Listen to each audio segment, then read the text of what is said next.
পৌষ পার্বণ শেষ হলেই যে পিঠে খাওয়া শেষ তা কিন্তু নয়।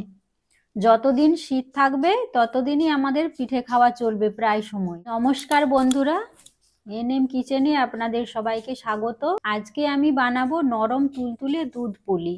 কিভাবে নরম তুলতুলে দুধ পুলি বানিয়ে নিচ্ছি পুরো ভিডিওটা আপনারা দেখতে থাকুন, আশা করছি সবারই ভালো লাগবে। দুধ পুলি বানানোর জন্য চালের গুঁড়ি নিয়ে নেব 2 কাপ। চালের গুঁড়িটাকে চালিয়ে নেব, ওর মধ্যে লবণ দিয়ে দেব পরিমাণ মতো। লবণটাকে চালের গুঁড়োর সাথে ভালো করে মিশিয়ে নেব। এখন এটা সাইডে রেখে দেব। এখন চুলা জ্বালিয়ে নেব। চুলোটা জ্বালিয়ে নিয়েছি, ওর মধ্যে কড়াই বসিয়ে দেব। কড়াইতে জল দিয়ে দেব। জলটাকে ভালো করে ফুটিয়ে নেব। জলটা এভাবে ফুটবে, হালকা গরম হলে হবে না, জলটা টকবক করে ফুটবে, তাহলে ডোটা ভালো বানানো যাবে। জলটা ভালো করে ফুটিয়ে নিয়েছি। এখন গরম জল তুলে নেব আর এই চালের গুঁড়োর মধ্যে গরম জল দিয়ে দেব। অল্প অল্প করে গরম জল দেব আর এটাকে মাখতে থাকবো। খুব গরম, সেজন্য আমি হাত দিয়ে মাখছি না, একটা চামচ দিয়ে মেখে নিচ্ছি। এইভাবে অল্প অল্প জল দিয়ে মেখে একটা ডো বানিয়ে নেব।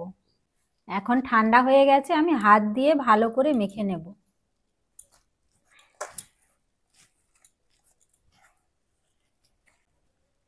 এইভাবে একটা ডো বানিয়ে নিয়েছি। ডোটাকে এখন ঢেকে রেখে দেব। এখন পিঠের জন্য পুর বানিয়ে নেব। চুলাতে কড়াই বসিয়ে দিয়েছি, কড়াইতে নারকেল দিয়ে দেব। নারকেলটাকে কড়াইতে ভালো করে নাড়তে হবে, একটু নেড়ে নিলে নারকেলের খসখসে ভাবটা চলে যাবে। এখন নারকেলের মধ্যে নলেন গুড় দিয়ে দেব।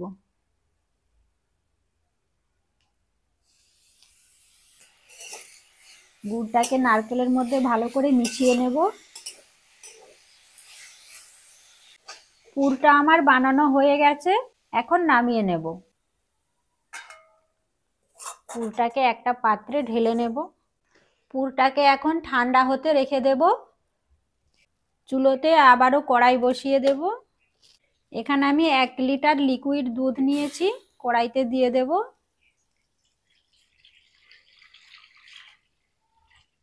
ওর মধ্যে 2টো এলাচ ফাটিয়ে নিয়েছি, দিয়ে দেব।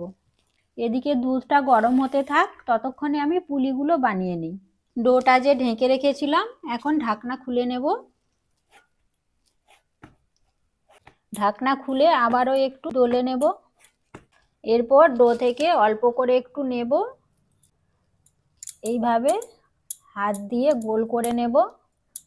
তারপর এরকম চ্যাপ্টা করে নেব। এরপর হাত দিয়ে ঘুরিয়ে ঘুরিয়ে একটা বাটির মতো বানিয়ে নেব। একেবারে একটা পাতলা বাটি বানিয়ে নিয়েছি। এখন যে পুরটা বানিয়ে রেখেছিলাম, অল্প করে একটু পুর নিয়ে এই বাটির মধ্যে দিয়ে দেব। এরপর 2 সাইড এভাবে চেপে দেব। চেপে দেওয়ার পর মুখটাকে বন্ধ করে নেব। এইভাবে 2টো আঙুল দিয়ে চেপে চেপে বন্ধ করে নেব। এরপর এরকম করে 2টো আঙুল দিয়ে এরকম একটা শেপ দিয়ে নেব। তারপর 2 সাইড হাত দিয়ে এরকম করে একটু গোল গোল করে নিলেই হয়ে যাবে পুলি তৈরি। দেখুন কত সুন্দর হয়েছে পুলিটা। এইভাবে সব পুলিগুলো বানিয়ে নেব। পুলিগুলো বানিয়ে নিয়েছি। এদিকে দুধটাও ফুটতে শুরু করেছে।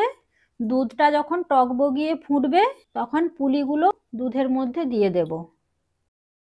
পুলিগুলো দেওয়ার সাথে সাথে কিন্তু আমি নাড়ব না, 2-3 মিনিট পরে নাড়ব। এখন একটু খুন্তি দিয়ে নেড়ে দেব, যাতে নিচে বসে না যায়। ওর মধ্যে পরিমাণ মতো চিনি দিয়ে দেব, সামান্য একটু লবণ দিয়ে দেব। একেবারে হালকা হাতে নেড়ে নেব, যাতে তলাতে না লেগে যায়। কত সুন্দর ফুলে ভেসে উঠেছে। দুধ পুলিটা আমার তৈরি হয়ে গেছে।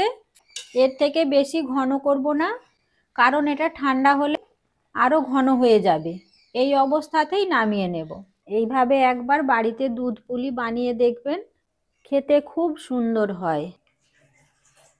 কত নরম হয়েছে দেখুন, কত সুন্দর হয়েছে।